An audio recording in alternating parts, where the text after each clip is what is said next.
نبی پاک صلی اللہ علیہ وسلم کے پاس ایک صحابی آیا, اس نے کہا میں نے منگنی کر لی ہے. تو آپ نے پوچھا کہ کس خاندان میں کی ہے؟ اچھا. تو اس نے بتایا فلاں خاندان میں. تو نبی کریم صلی اللہ علیہ وسلم نے پوچھا کہ تم نے وہ خاتون دیکھی ہے؟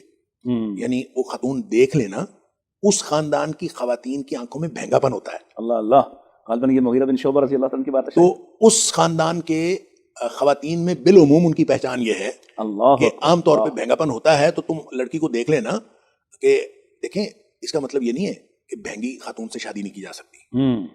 دیکھ لیں جس نے جس کو پسند ہے وہ کر لے. اور لیکن اگر کوئی شخص یہ سمجھ کے کرے کہ وہ ٹھیک ہے اور بعد میں وہ بھینگی نکلے مشکل ہو جائے گی, تو پھر حالات خراب ہو جائیں گے.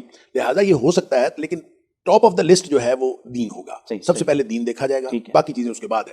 اچھا, اسی طرح جب آپ نے لڑکا لڑکی کا یہ تو ہو گیا بیٹی کا رشتہ, بیٹے کا رشتہ بیٹی دیکھنے کے لیے گئے, تو 4 چیزیں دیکھی جاتی ہیں, اس میں پریورٹی دین کو اور باقی چیزیں جو ہے پس منظر.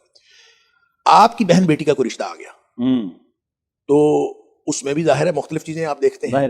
تو اس میں نبی پاک صلی اللہ علیہ وسلم کے فرمان اقدس کا بالکل اسلوب اور ہے.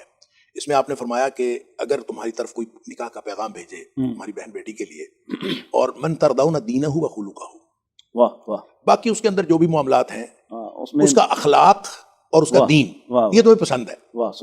من ترضون دینہ و خلقہ, باقی حالات ٹھیک ہے, اچھے بھی ہو سکتے ہیں, برے بھی ہو سکتے ہیں, خوشحال بھی ہو سکتے ہیں, تنگ دست بھی ہو سکتے ہیں, باقی حسب نسب ہو سکتا ہے, چھوٹے خاندان کا ہو سکتا ہے, ساری باتیں ہو سکتی ہیں.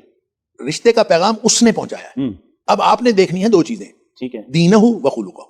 یہ 2 چیزیں دیکھیں, اگر یہ موجود ہیں من ترضون دینہ و خلقہ, دونوں چیزوں پہ تمہیں پسند ہے, تو نبی پاک صلی اللہ علیہ وسلم کا حکم ہے فزوجوہ. اچھا, اپنی بہن بیٹی کا رشتہ کر دو. گویا ایسا شخص جس کا دین اور اس کا اخلاق آپ کو راضی کرتا ہے تو آپ رشتہ کر دو, نکاح کا پیغام رد نہ کریں.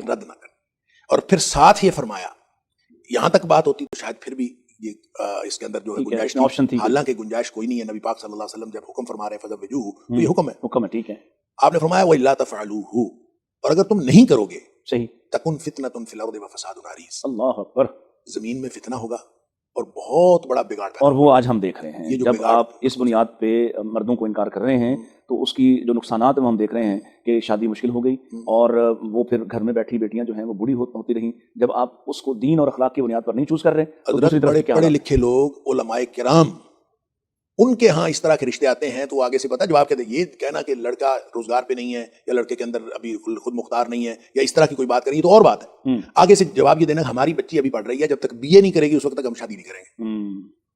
اس کے بعد پھر مسائل بھی اسی طرح سے آتے ہیں. تو پھر جب وہ رشتے ختم ہو جاتے ہیں, اور جب بچی BA کرتی پھر رشتے نہیں ہوتے, اور پھر بگاڑ جو ہے وہ بڑھتا سے بڑھتا چلا جا رہا ہے. تو یہ نبی پاک صلی اللہ علیہ وسلم کے فرامین کی جتنی زیادہ مخالفت ہوگی اتنا زیادہ فتنہ پھیلتا جائے گا.